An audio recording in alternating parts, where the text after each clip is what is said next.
They wiped out my entire college fund behind my back just so my sister could find herself in Paris while I scrubbed floors for tips. I'm Rachel. And if you think you're safe from this story, stay sharp. The sun was punching through the blinds that morning, too loud for a quiet betrayal. I'd just gotten off my shift at the diner. Greasy apron, aching feet, and 100 dreams shoved behind the counter. Mom called a family meeting, which meant Dad would nod, Emily would cry, and I'd sit on the floor like furniture. I still remember the way she sniffled on cue. I just need space to heal. Maybe Paris. Or Spain. She wore my hoodie like it was hers. Cried into her latte like she was drowning. Mom rubbed her back. Sweetheart, we'll figure it out. Right, Bill? Dad exhaled, that tired accountant sigh that meant he'd already lost the argument. Then they looked at me. Not gently. Not apologetically. We've decided to use your fund, honey. Just until we're stable. No eye contact. Just silence. As if my dreams were negotiable. I stood up. Slowly. Like every bone had to think twice. I worked 3 jobs for that account. Emily blinked. Mom said, she's your sister. Be generous. And Dad cowered that he has whispered, it's not like you were going this year. That line split something inside me. I walked to the kitchen. Opened the cabinet. Pulled out the black binder where we kept everything important. Passwords. Statements. Emergency contacts. And quietly, while they sat in the other room, praising Emily's courage, I logged in. Changed what I needed. Locked it all down. No yelling. No drama. Just a silent goodbye to the version of me that begged for crumbs. I left the binder on the table. A yellow sticky note on top. Use your money next time. Then I walked out. Into the cold. No coat. No plan. Just rage stitched into my spine. They had no idea what I was about to become. I didn't sleep that night. Not because I was scared, because I was awake for the first time. I stayed at a 24-hour diner downtown. Same one I used to serve at. Ordered black coffee I couldn't afford. Watched people come and go like they had purpose. I had none. Until 3:12 a.m. That's when I remembered the file. Not the binder in the kitchen, the one on Dad's old desktop. The tax folders. The offshore ones. The don't touch this drive. I knew the password. Emily's birthday. Of course. I walked 2 miles back home. Hoodie up. Air biting. Snuck in through the garage like a thief in my own life. Dad always left his office unlocked. And there it was, the manila envelope that didn't belong. Thick. Sloppy. Stuffed with receipts and wires. They weren't broke. Not even close. They just didn't want to spend their money on me. I took photos. Every page. Sent them to a new email I created right there on his PC. Then I wiped the browser history and walked back out. 3 days later, I got my first response. A man named Jack. Said he helped people like me restructure pain into power. I ignored it. Then I got another. This one from a woman named Elise. She said, you don't need to confront them. Just control the storm from behind it. I didn't know what that meant. But I wanted to. So I replied, teach me. That's how it began. The quiet unraveling. While Emily posted croissants on Instagram with sad poetry, I was building something beneath them. A silence so cold it could burn. I moved into a shared apartment with 2 girls I didn't know. Did freelance admin gigs. Copywriting. Anything. Kept my head down. Saved every cent.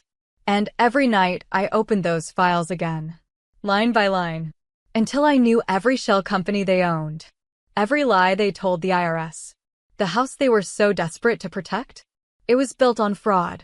And I'd just found the match.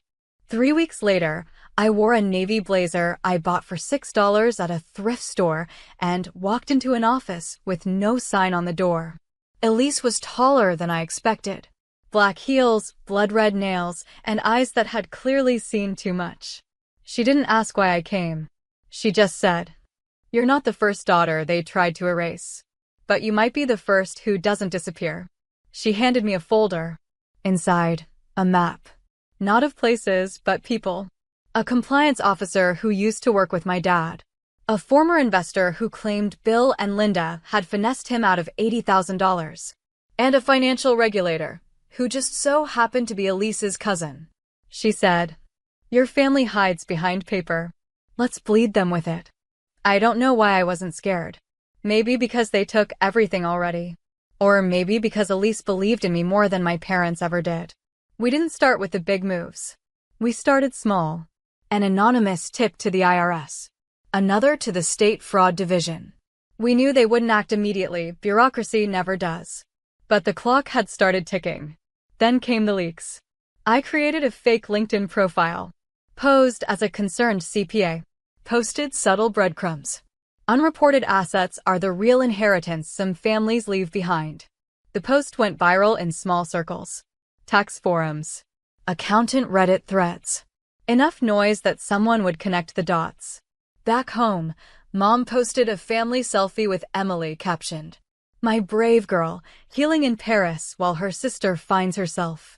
I laughed so hard I choked. They had no idea I'd already frozen 2 of their accounts under an anonymous compliance review. Or that a red flag had been added to their mortgage. Or that Emily's healing trip was now under review for misuse of educational funds. Elise said it best. "We don't knock on their door, Rachel. We remove it. Then watch what happens when the wind hits." I used to think revenge had to be loud. But this was better. This was surgical. And I hadn't even touched the trust fund yet. I never meant to take everything. But once you start pulling threads, you realize the whole house is stitched together with lies. Emily returned from Paris like a princess without a crown. The cards weren't working. The rent hadn't cleared. And Mom? She was calling the bank every hour like the fraud was on them. I watched it all unfold from a burner account. The bank's automated reply. "Due to irregular activity, your accounts have been temporarily frozen pending investigation." And then the real storm hit. A letter from the IRS. Another from the State Board.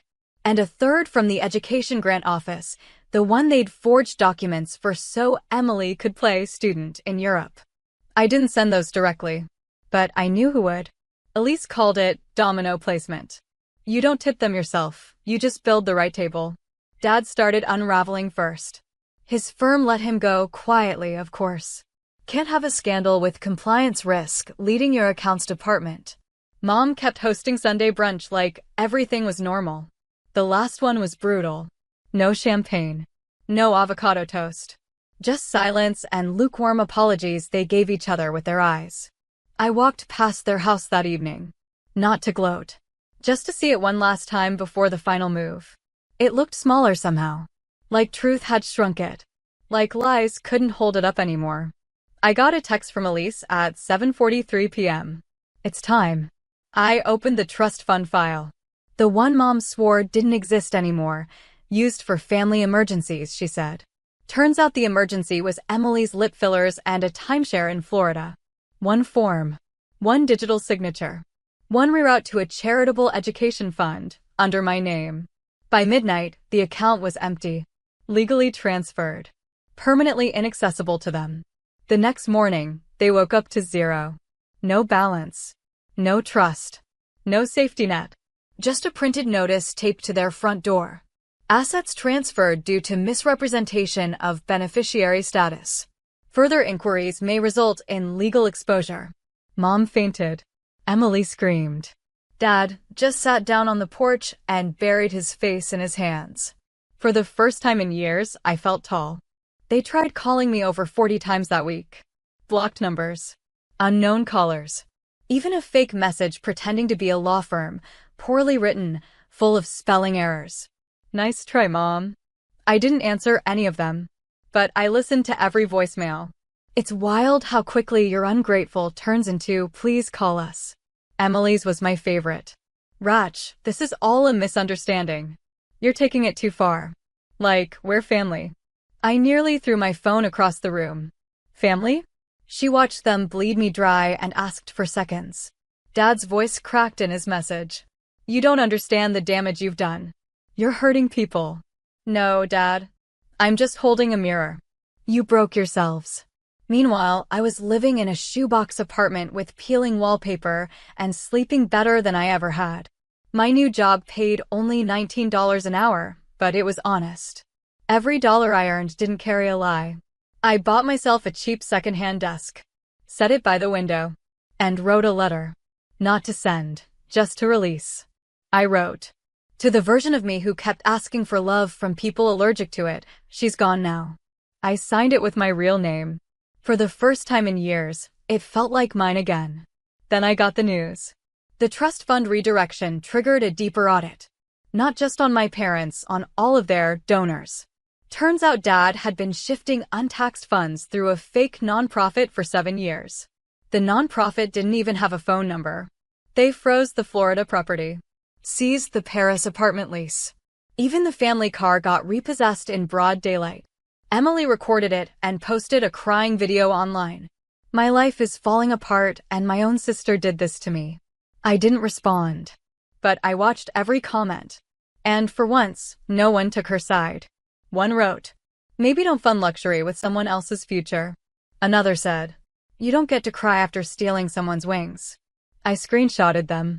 Saved them in a folder named Proof I'm Not Crazy. I used to beg for people to believe me. Now they were telling my story for me. They showed up at my apartment. No warning. Just loud knocks at 6:17 a.m., the kind that make your heart sit up before you do. I didn't answer. I watched from the peephole. Mom in a wrinkled trench coat. Dad, shoulders collapsed like someone had finally told the truth about him. Emily stayed in the car, face buried in her phone. They didn't come to apologize. They came to bargain. A note slid under my door. Let's talk. We can fix this. We'll give back what we can. Please, Rachel. I stared at the words. Each one soaked in desperation, but still avoiding accountability. Still pretending this was a misunderstanding, not a lifetime of decisions that always left me last. I didn't open the door. I just slid my own note back under. There's nothing left to fix. Not for you. Not with me. 10 minutes later, I heard their car leave. Slow. Defeated. It should have felt like closure. But it didn't. Not yet. Because even if their world was collapsing, they still had one thing left, their name. And I knew them too well, they'd try to salvage it. That's when I sent the final file. Not to the authorities. Not to Elise. To a journalist. A woman named Dana who specialized in uncovering white-collar fraud that starts at the dinner table. The story went live 3 days later. Headline: The Golden Family Who Buried Their Daughter's Future and Got Burned by the Paper Trail. It hit harder than I expected. Shared over 200,000 times. Featured on a financial ethics podcast. One commentator called it a masterclass in silent retaliation. I sat in my apartment, headphones on, listening as strangers dissected my life like it was a Netflix script. But this wasn't fiction. This was the cost of being the forgotten child turned reckoner. Emily deactivated her accounts. Mom's charity board dropped her. Dad's old firm released a statement. We condemn all unethical practices tied to former staff. And me? I finally smiled. Not because they were ruined, but because I no longer was. I got an invitation in the mail. Cream-colored envelope. Gold cursive. You are cordially invited to Emily's engagement celebration. I laughed so hard I dropped my tea. After everything, she was still performing.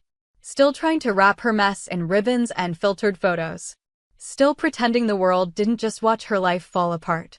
The venue was some rented garden space in upstate New York. Not Paris. Not private villas. Just enough glam to feel expensive, but cheap enough to show the cracks. I RSVP'd yes. Under a fake name. Not because I wanted revenge. Because I wanted closure. One last look at the people who tried to bury me. I walked in wearing a black dress I stitched myself from thrift store scraps. It fit like armor. The music was too loud. The smiles too wide. And then I saw her, Emily. She spotted me, but couldn't react. Not in front of all those strangers. She froze, champagne in hand. I walked right past her, calm as snowfall. Mom was near the fountain, laughing like her world hadn't shattered. Until she saw me. Her face tightened. Eyes darted like a trapped animal. And Dad, standing near the dessert table, actually turned away. Couldn't even look at me. I leaned close enough to whisper. I'm not here to ruin anything. You already did that. Then I placed a small gift box on the table. Inside, copies of every document, every email, every transaction. Labeled, in case you ever forget. I didn't stay for the cake. Didn't need to. The silence that followed me out was sweeter. That night, I took a bus home. Put on music. Opened my window. The wind felt different now, like it didn't have to fight so hard to reach me. I lay in bed, staring at the ceiling and thought. They took my voice. So I wrote it back into existence. They took my future. So I carved a new one from their ruin. And as for love? I'd give it, just never beg for it again. A year later, I stood in a quiet classroom, sunlight spilling through tall windows. On the chalkboard behind me, financial literacy for first-gen students. 18 girls sat in front of me, notebooks open, eyes wide. Some of them reminded me of who I used to be. Worried. Small. Waiting for someone to tell them they mattered. I didn't tell them my whole story. Just enough. Sometimes the people closest to you will spend your future like it belongs to them, I said. But money isn't just numbers, it's freedom. And no one gets to steal that from you. They listened. Not because I sounded smart, but because I sounded real. And because the silence between my words held pain they could recognize. After class, one girl stayed behind. She looked maybe 19. Quiet. She said, "Miss Rachel, did your family ever say sorry?" I smiled gently. No. But I stopped needing them to. Later that night, I walked home through the city, a thermos in one hand, my key in the other.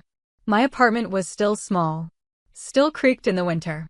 But it was mine, paid for with clean money and steady hands. I checked the mail. Just one envelope this time. No return address. Inside was a letter. From Dad. "We lost the house. Your mother's not doing well. Emily won't speak to us. I don't know what we did to deserve this, but I hope someday you can forgive us." No apology. Just regret that their kingdom fell apart. I didn't respond. Not because I hated them, I just didn't owe them anything anymore. Forgiveness isn't an invitation. It's a release. I stood by the window, watching as the city flickered with strangers' stories. Mine had finally found its ending. No noise. No revenge parties. Just peace. And the kind of power that doesn't have to scream. Because when they emptied that account, they thought they were taking my future. But all they really did was fund the woman who would never need them again.